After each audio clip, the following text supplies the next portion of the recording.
regular busy afternoon last month, on this very spot behind me, two police informers were killed by unknown assailants. But what got the city talking was that after decades, Mumbai had once again woken up to the fact that the men who had once spread terror were back to haunt the streets.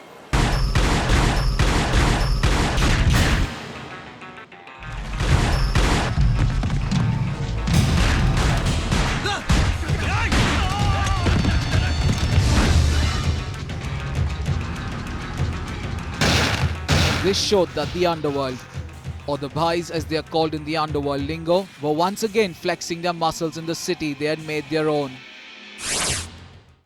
This is when it all started, the 1950s.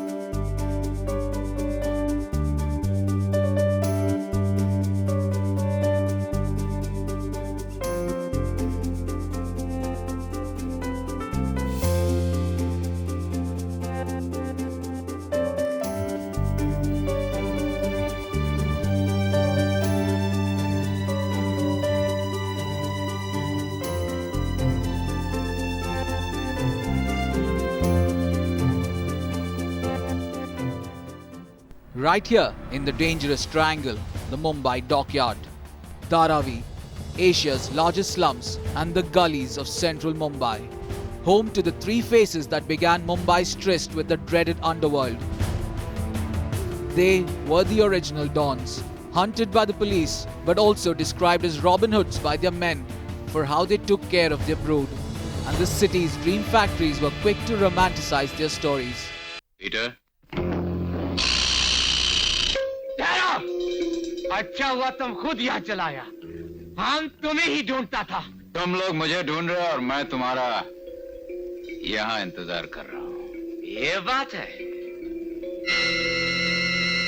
Haji Mastan, who started out here as a coolie on the Mumbai docks, an ideal place to start off his smuggling empire. Mastan's influence on the Mumbai underworld was tremendous, and he took great interest in the Hindi film industry. He was known to be smitten with an actress for whom he financed numerous movies. His close interaction with Bollywood played back in real life. Amitabh Bachchan's Diwar is famed to be modified after Haji Mastan. हम दोनों एक साथ इस footpath से उठे थे, लेकिन आज तुम कहां रह गए और मैं कहां गया? आज मेरे पास बिल्डिंगें हैं, प्रॉपर्टी है, बैंक बैलेंस है, बंगला है, गाड़ी है, क्या है तुम्हारे पास?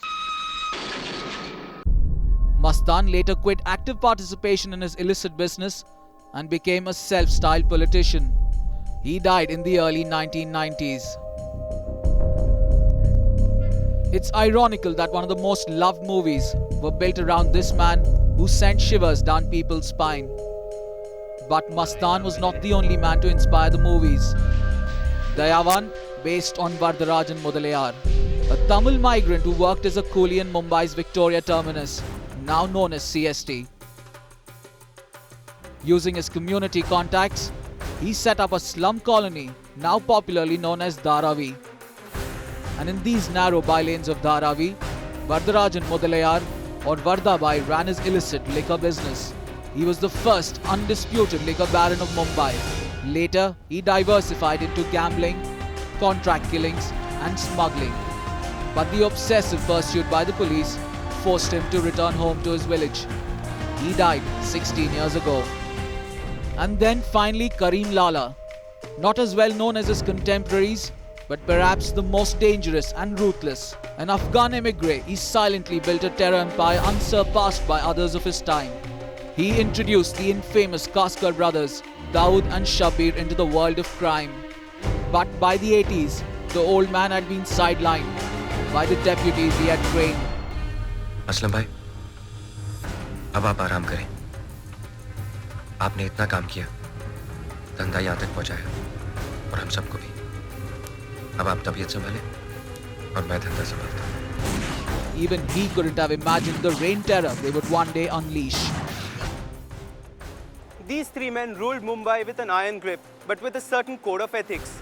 Areas were divided amongst them and gang wars were rare.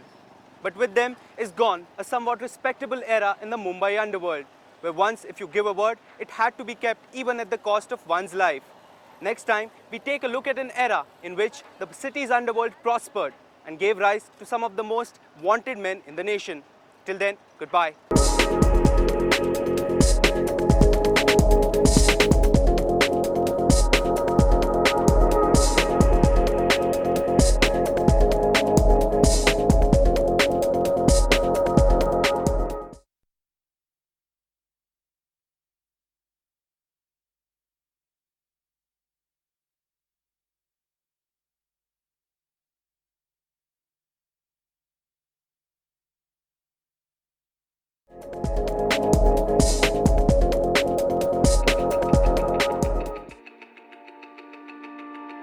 In the first part, we saw how the trio of Haji Mastan, Karim Lala and Vardarajan Mudliar ruled Mumbai's underworld with their own code of ethics.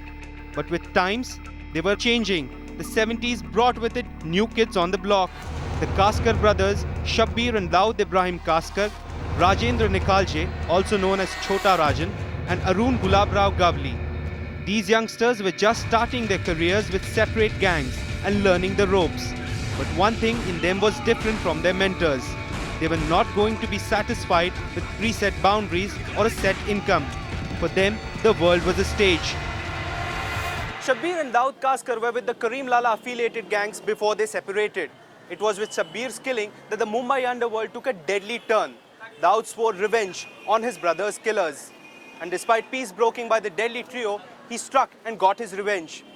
This marked the beginning of a new era in the Mumbai underworld, a new dawn. When Daud pumped bullets in his brother's killers, the D Company was born. Daud, along with his brother Anis, started their operations from this street in central Mumbai.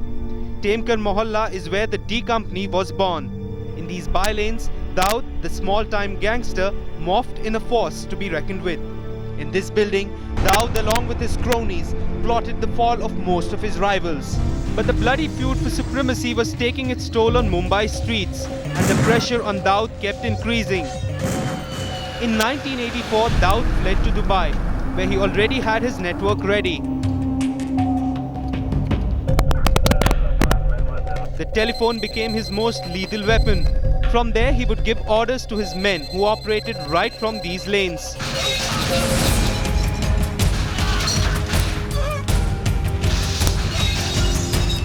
The D Company was more like a big family. Daud Ibrahim had managed to bring all the top gangsters under his fold. This is how the D Gang and its associates looked like in the first half of the 1980s. Daud Ibrahim, along with his trusted lieutenants Anis Ibrahim, Chota Rajan, Rama Naik, Chota Shakil, Divakar Churi, Arun Gavli.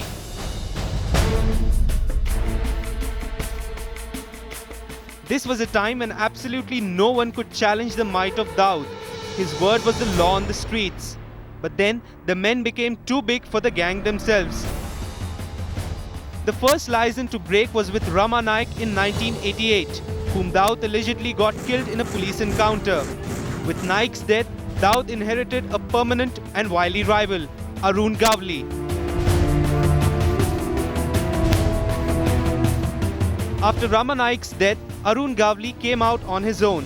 While the D Gang's coffers were being filled by gold and drug smuggling along with gun racketing, Gavli continued unabated with extortions and overtaking the all-powerful Mumbai Millionians. The next but most lethal blow to the D Company was a break-off with Chota Rajan. In 1993, Rajan fled to Malaysia and formed his own gang. Rajan started as a black marketer in the Sakar Plaza in Chembur area of central Mumbai. This was his first brush with the world of crime and with Bollywood. He was soon spotted by Bada Rajan, another local don who took him under his wings and also gave him the name Chota Rajan. Later, Rajan came in touch with Daud and joined the D Gang, thus strengthening their numbers and network. काम करेगा मेरे लिए उसी के लिए तो आया हूँ Ram Gopal Verma's company played out the story of these old friends on the celluloid. Rajan split with Daud, spilled onto the streets of Mumbai, leading to deadly gang wars. तुम लोग सब खत्म हो जाओगे। अब तक जो खून इस कंपनी को बनाने में लगा ना, वही खून इस कंपनी को बर्बाद करने में लगेगा। Rajan himself was made a target in Bangkok by Chota Shakil. but he was lucky to survive.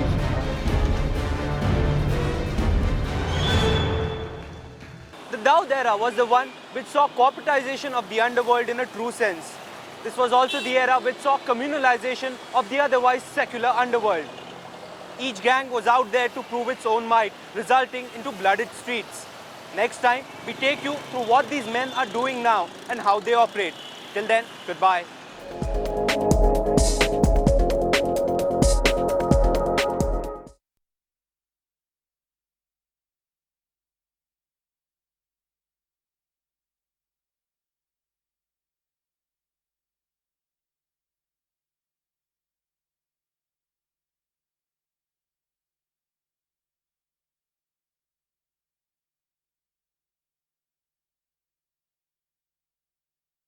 Well, you're probably lucky because you could afford to live it up well. I'm very lucky. But if you had to go around here by trains and buses, would you feel as safe?